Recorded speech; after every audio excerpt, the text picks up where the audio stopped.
All India Radio presents Morning News.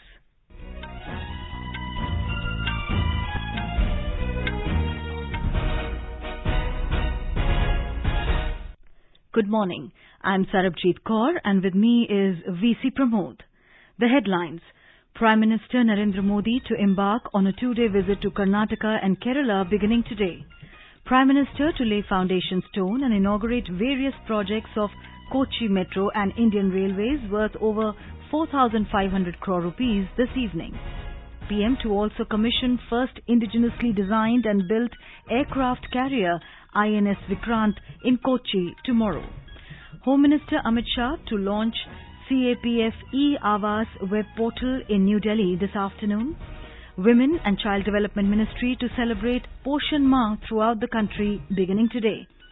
India's GDP in first quarter of current fiscal grows at 13.5%, fastest in a year.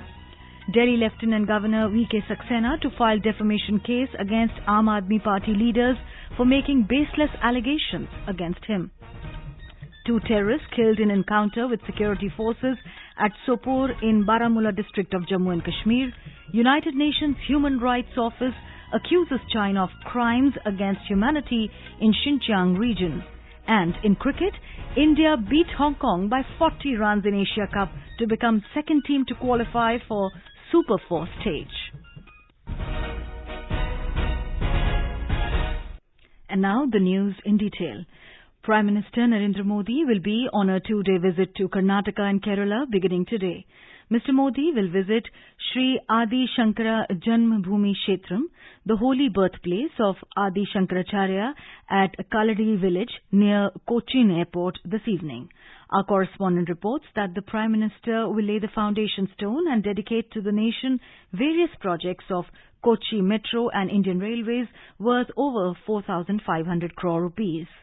The Prime Minister will first visit the Sri Adi Shankara Janmabhoomi Kshetram at Kaladi, the birthplace of Adi Shankara, the most renowned exponent of the Advaita Vedanta school of philosophy. Later, he will lay the foundation for the second phase of the Kochi Metro and 11-kilometer stretch linking the Jawaharlal Nehru Stadium and the Info Park at Kakinada. The Prime Minister will also inaugurate the stretch between SN Junction and Vadake Kota, an extension of the first phase of the Kochi Metro. Mr. Modi will dedicate to the nation the doubling of the Kurupandara Kottayam Singavaram line and the electrification of the Kollam Punnallur line of the Southern Railway. He will also flag off 2 special trains. The foundation stones for the redevelopment of Ernakulam Junction, Ernakulam Town and Kollam Junction railway stations will be laid on the occasion. Raj Mohan, AER News, Kochi.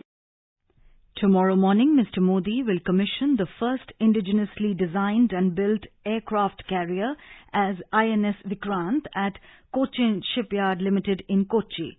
Designed by Indian Navy's in-house warship design bureau and built by Cochin Shipyard Limited, INS Vikrant has been built with state-of-the-art automation features and is the largest ship ever built in maritime history of India. With the commissioning of Vikrant, India will have 2 operational aircraft carriers which will bolster the maritime security of the nation. During the event, Mr. Modi will also unveil the new naval ensign Nishan, doing away with the colonial past and befitting the rich Indian maritime heritage. Thereafter, at 1:30 p.m., Prime Minister will inaugurate and lay the foundation stone of projects worth around 3,800 crore rupees in Mangaluru. More details from our correspondent. During the visit to Mangaluru, Prime Minister will be laying the foundation stone for the integrated liquid petroleum gas and bulk liquid petroleum oil and lubricant facility at Mangaluru Refinery and Petrochemicals Limited. Foundation will also be laid for the storage tanks and edible oil refinery, bitumen storage and allied facilities. He will later dedicate to the nation BS6 upgradation project and seawater desalination plant of Mangaluru Refinery and Petrochemicals Limited. He will also lay the foundation stone for a fishing harbour at Kulai. Sudhindra, AIR News, Bengaluru. Home Minister Amit Shah will launch the Central Armed Police Forces e-Awas web portal in New Delhi today. Ministry of Home Affairs said increasing the housing satisfaction ratio for CAPF personnel is one of the priority areas of the government. in order to operationalize the revised policy of allotment and to also bring transparency to the allotment process, a common web portal, CAPF e-Awas, has been deployed. The web portal will enable online registration and allotment of residential quarters to eligible personnel of CAPFs and Assam Rifles. The gross domestic product, GDP, of the country for the April-June quarter of the current financial year grew at 13.5%. According to the provisional estimates by the Ministry of Statistics and Program Implementation, in the first quarter of the fiscal 2022-23, agriculture, forestry and fishing sector rose to 4.5%. The manufacturing sector grew 4.8% and the construction sector appreciated by 16.8%. The GDP segment of trade, hotels, transport, communication and services related to broadcasting logged growth of 25.7% in the current fiscal. The real GDP in Q1 of 2022-23 is estimated to attain a level of 36,85,000 crore rupees against 32,46,000 crore rupees in Q1 of the last fiscal at 2011-12 prices. The GDP of the country witnessed a growth of 20.1% in the first quarter of the 2021-22 fiscal. Delhi Lieutenant Governor V.K. Saxena has decided to file defamation case against Aam Aadmi Party leaders for making baseless allegations against him. These AAP leaders include Atishi, Saurabh Bharadwaj and Durgesh Phatak. Jasmine Shah. AAP leaders made false, fabricated and defamatory allegations of corruption against LG, linking him to a 2016 case pertaining to Khadi and Village Industries Commission KVIC. Delhi Lieutenant Governor has taken a serious view of these diversionary allegations and has decided to take legal action against the AAP leaders involved so that the party does not get away with its characteristic shoot and scoot. In Bihar, Sugarcane Industry Minister Kartik Kumar has resigned from his post amid legal controversy. Chief Minister Nitish Kumar has accepted his resignation and sent his recommendation to Governor Fagu Chauhan. Kartik Kumar is expected to appear in court in a kidnapping case with his interim protection from court against any coercive action ending today. In Jammu and Kashmir, 2 terrorists were killed in an encounter with security forces at Bomai village in Sopore area of Baramulla district yesterday evening. After receiving intelligence input about the presence of terrorists, a joint team of police, army and CRPF launched a search operation in the area. The hiding terrorists opened fire on security forces, which triggered a gun battle that resulted in killing of 2 terrorists. India's COVID vaccination coverage has crossed the 212 crore 50 lakh mark. More than 10 lakh vaccine doses were administered yesterday. Senior Indian Information Service Officer Dr. Vasudha Gupta will assume the charge of Director General of the News Services Division of All India Radio today. A 1989 batch officer, Dr. Vasudha Gupta, has served in various capacities in the Ministry of Information and Broadcasting in over 32-year-long career. Before her appointment as Director General of the News Services Division of All India Radio, she was serving as Director General Press Information Bureau. During her stint at PIB, Dr. Vasudha Gupta played an instrumental role in devising and implementation of the information dissemination products during the challenging period of COVID pandemic. She is credited for leading the important initiative of developing a feedback dashboard for the Government of India across various media platforms, as also establishment of fact-check system for the government.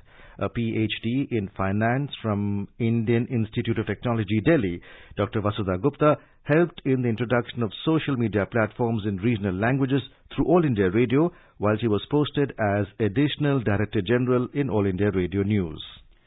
Mikhail Gorbachev, a leader whose rise to power in the Soviet Union transformed the map of Europe and ended the Cold War between the US and USSR, died in Moscow due to long illness at the age of 91. Mikhail was awarded the Nobel Peace Prize in 1990, but he was vilified at home as having failed to live up to the promise of economic change. In Morning Matters, now let us listen to a discussion on role of Mikhail Gorbachev in world politics, from disintegration of Soviet Union to ending of Cold War. The The participants are G. Parthasarthi, former diplomat, and Manas Pratim Bhuya, journalist. Ambassador Parthasarthi, as we all know, Mikhail Gorbachev, one of the iconic leaders of 20th century, died in Moscow after a serious and long illness. How do you see his overall role in ending the Cold War between Russia and US? The collapse of the Soviet Union is seen by most people in Russia as a disaster, for which they hold Gorbachev responsible. But then Gorbachev, when he took over, made it clear that the system was weakening, that there is a need for democratization. The fact is that the collapse of the Soviet Union was really a revolutionary change in the international situation, because the Soviet Union had a vast territory, vast natural resources. The reality is that he is regarded as a person internationally who was committed to peace, that he wanted to end the Cold War competition with the West and with the United States particularly, and wanted an era of peace. And there was certainly concern in many of the republics which wanted to move away. And Gorbachev set what was, in the views of many, a revolutionary process.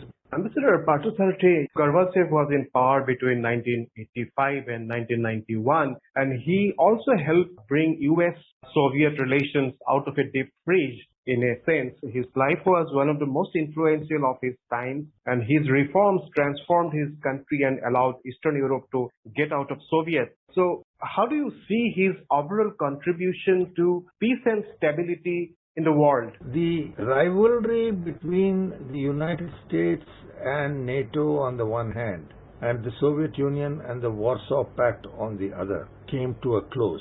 And really in Europe, everyone was afraid of that. The second point is most of the countries of Eastern Europe, which were a part of the Warsaw Pact, really under rigid one-party rule, became democracies. So I think in many ways Gorbachev sort of brought in or ushered in the era of democracy across Europe, peace across Europe. All this has taken place till the recent violence blew up over Ukraine. The inherent rivalry between Russia now on the one hand and the United States on the other continues. But the entire bipolar world of the US and the Soviet Union, with enough nuclear weapons to destroy the whole of humanity, that ended. And certainly Gorbachev had a contribution in that, because he came to the conclusion that this era of tensions was affecting the peace, stability and prosperity for the people of what was earlier Soviet Union, and equally so for what is now the Russian Republic. Ambassador Parthasarthi, Gorbachev was also a very strong proponent of Soviet-India ties during his tenure in power from 1985 to 1991. We have seen strong cooperation between the two countries, and he visited India twice, in fact, during his tenure. So how do you see his role in strengthening of India-USSR relationship? An interesting thing which emerged is, for the first time we saw the readiness of the Soviet Union to cooperate with us on nuclear power, which was vital to us. And then you got the series of nuclear power agreements. In fact, this positive attitude of Gorbachev on nuclear power with us came in the wake of the United States being very hard and harsh on nuclear agreements. Also during his time, the defense relationship picked up. In fact, it increased. So I think, looked at from the point of view of our national security, yes, we were concerned about the moves that Gorbachev made towards China. After all, during the 1971 conflict with Bangladesh, the Soviet Union backed us to the hilt, and they even warned China not to intervene. How do you see his reform initiatives like Perestroika and Glasnost, which almost all the experts say led to the disintegration of the USSR? What it established was there is no alternative or shortcut to democracy. The only major power which still believes it can carry out a one-party system and dominate the world is China. That belief was shaken. Russia was willing to live in a pluralistic world order, but it wanted recognition for its military power and economic potential, particularly in natural resources, and that will still continue. And as you see, it is happening even today. Thank you so very much, Ambassador Parthasarathy, for your perspective about Gorbachev overall contribution. You are listening to the morning news on All India Radio. A reminder of the headlines before we move on. Prime Minister Narendra Modi to embark on a 2-day visit to Karnataka and Kerala beginning today. Prime Minister to lay foundation stone and inaugurate various projects of Kochi Metro and Indian Railways worth over 4,500 crore rupees this evening. PM to also commission first indigenously designed and built aircraft carrier INS Vikrant in Kochi tomorrow. Home Minister Amit Shah to launch CAPF e-Awas web portal in New Delhi this afternoon. Women and Child Development Ministry to celebrate Poshan Ma throughout the country beginning today. India's GDP in first quarter of current fiscal grows at 13.5%, fastest in a year. Delhi Lieutenant Governor V.K. Saxena to file defamation case against Aam Aadmi Party leaders for making baseless allegations against him. 2 terrorists killed in encounter with security forces at Sopore in Baramulla district of Jammu and Kashmir. United Nations Human Rights Office accuses China of crimes against humanity in Xinjiang region. And in cricket, India beat Hong Kong by 40 runs in Asia Cup to become second team to qualify for Super 4 stage. For quick news updates round the clock, follow us on Twitter at AIR News Alerts. मुट्ठी भर अंग्रेज और हमारे विशाल देश पर राज करने का स्वप्न देख रहे हैं, पर हम इनके स्वप्न को चकनाचूर कर देंगे। निकल पड़े स्वाधीनता के पथ भाले, स्वतंत्रता संग्राम की सुनी अनसुनी कहानियों के साथ स्वराज हर रविवार रात 9 बजे DD नेशनल पर। Welcome back to the morning news. Ministry of Women and Child Development is celebrating the 5th Rashtriya Poshan Ma 2022 across the nation from today to 30th of September. This year, the objective of the Poshan Ma is to trigger Poshan Ma through Gram Panchayats as Poshan Panchayats with key focus on Mahila or Swasthya and Bachcha or Shiksha. Rashtriya Poshan Ma serves as a platform to bring focus to the discourse of nutrition and good health. In the 5th Rashtriya Poshan Ma, the aim is to convert Jan Andolan into Jan Bhagidari to fulfill the Prime Minister's vision of a Suposhit Bharat. Our correspondent reports that the Prime Minister's overarching scheme for holistic nutrition Poshan Abhiyan is Government of India's flagship program to improve nutritional outcomes for children under 6 years of age, adolescent girls, pregnant women and lactating mothers. Prime Minister Narendra Modi had launched the program from Jhunjhunu in Rajasthan on 8th March 2018. Focusing on the aims of Poshan Abhiyan, the government has launched Mission Poshan 2.0 as an integrated nutrition support program. During the Poshan Ma intensive activity, we organized for creating awareness about nutrition with a special focus on pregnant and lactating women, children below 6 years, and adolescent girls to realize the vision of Swasth Bharat. At the Panchayat level, awareness drives on Anganwadi services and good health practices will be organized. With a view to bring more beneficiaries under the ambit of Anganwadi services, growth measurement drives will be conducted. Besides, health camps for anemia checkups will also be held at Anganwadi centers for adolescent girls. Under the state level activities, Amma Ke Rasoi or Grandmother's Kitchen of traditional nutritious recipes will be organized. Extensive efforts will be made to link traditional foods with local festivals during the month. Anand Kumar, AIR News, Delhi. Last month in his Mann Ki Baat program, Prime Minister Narendra Modi said that Poshan Ma is celebrated every year from the 1st to the 30th of September and many creative and diverse efforts are being made all over the country against malnutrition. सितंबर का महीना त्योहारों के साथ साथ पोषण से जुड़े बड़े अभियान को भी समर्पित है। हम हर साल 1 से 30 सितंबर के बीच पोषण माह मनाते हैं। कुपोषण के खिलाफ पूरे देश में अनेक क्रिएटिव और डाइवर्स एफर्ट्स किए जा रहे हैं। टेक्नोलॉजी का बेहतर इस्तेमाल और जन भागीदारी भी पोषण अभियान का महत्वपूर्ण हिस्सा बना है। देश में लाखों आंगनवाड़ी कार्यकर्ताओं को मोबाइल डिवाइस देने से लेकर आंगनवाड़ी सेवाओं की पहुंच को मॉनिटर करने के लिए पोषण ट्रैकर भी लॉन्च किया गया है। Over the past 75 years since independence, India's largest public service broadcaster, All India Radio, has been the proverbial storyteller for the 1.3 billion citizens across the country. All India Radio is celebrating 75 years of freedom with a series, Azad Bharat Ki Baat, Akashvani Ke Saath. It showcases the journey of India since independence in various walks of life through the storytelling of All India Radio.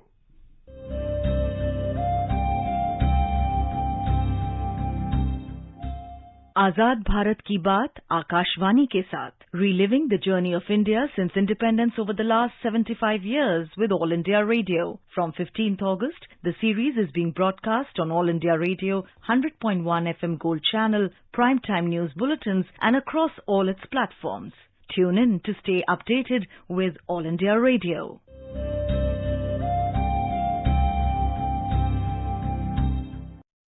In today's episode, we bring you the story of Bharat Ratna awardees from 1954 to 1963.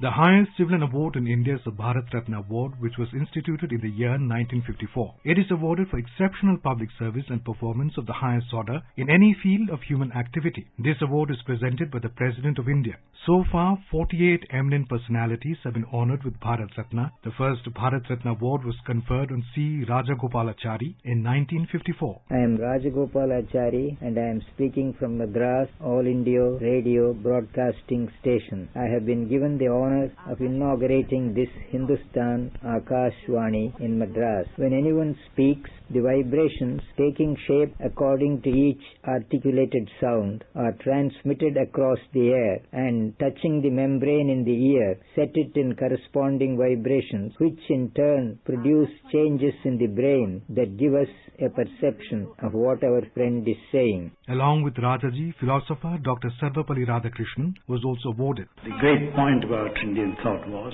that it was subject to renewal in every stage. We had Indian thought in the Vedas is one thing, the Upanishads is quite different.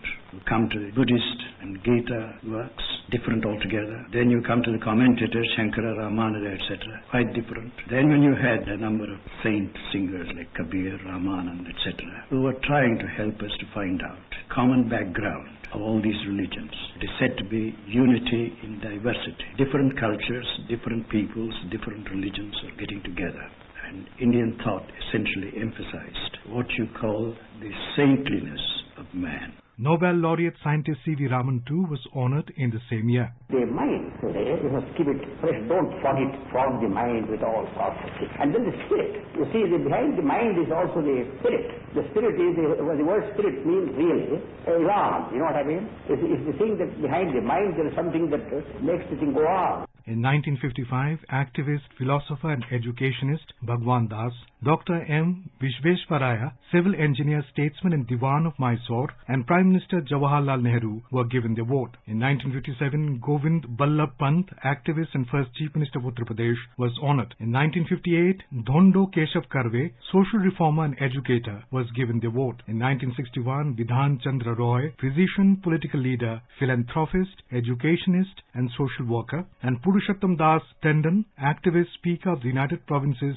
Legislative Assembly, were honored. In 1962, the award was conferred on Dr. Rajendra Prasad, activist, lawyer, statesman, scholar and first President of India. In 1963, Dr. Zakir Hussain, economist, philosopher, former Vice Chancellor of Aligarh Muslim University and the Governor of Bihar, was honored. Information and skill are not synonymous with education. I will take that risk, for I mean what I have said. Indeed, information and skill are not even reliable measures of education. In order to make them serviceable as such, we must make a distinction. Information, as you can easily see, can be of two kinds. It can be knowledge acquired by someone else by his own mental effort and passed on to us as ready-made information. Or it can be knowledge acquired by us through our own experience, knowledge that has grown in our mind by its own efforts.